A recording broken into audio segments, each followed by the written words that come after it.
Hey, it's Brian Tarian from the Disability Digest to talk to you about Social Security disability recipients and travel. Some common questions that I get. So I'm going to talk about like where you can travel, what it's like in the U.S. once you're on Medicare, and what it's like to go outside of the U.S. And some possible solutions for those of you that do, want to travel outside the U.S. So I have my prop here with me, as you can see. So first of all, Medicare will cover, if you're on a typical Medicare solution, like a Medicare Advantage plan, Medicare Part C, and you're traveling anywhere domestically in the United States and something happens to you, then you have emergency coverage, and that's covered in your evidence of coverage. If you watch some other videos, it's something that you want to have and read.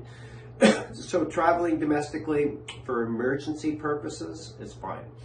What doesn't work is if you're living in Florida for 6 months of the year, and then you want to come to Vermont for 6 months of the year, and you want to have a primary care network in both. You have to have your primary care for your Medicare Advantage plan in one area. That's just kind of a side note there.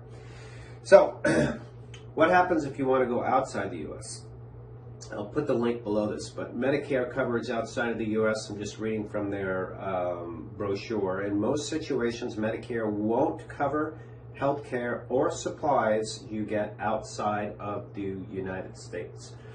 So somebody says, hey, let's go on a cruise, let's go to Tahiti, let's go to South America. What do you do?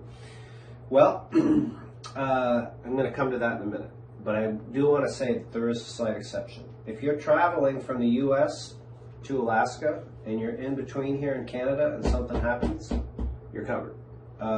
If you are, for example, on one of the borders and something happens, like down here in California or Arizona, and the closest treating source is Mexico, you're covered, right?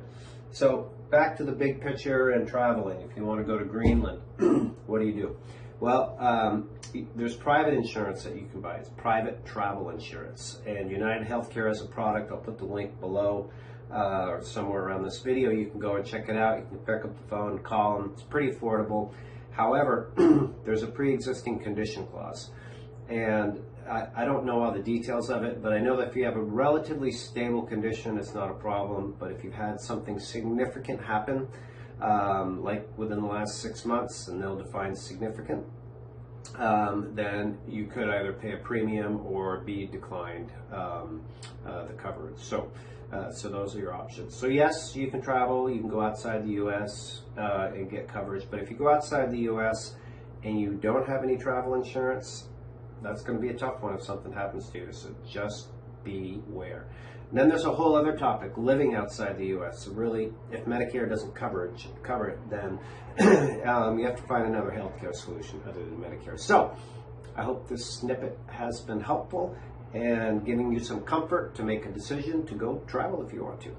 Make it a great day. It's been Brian from the Disability Digest. Thanks.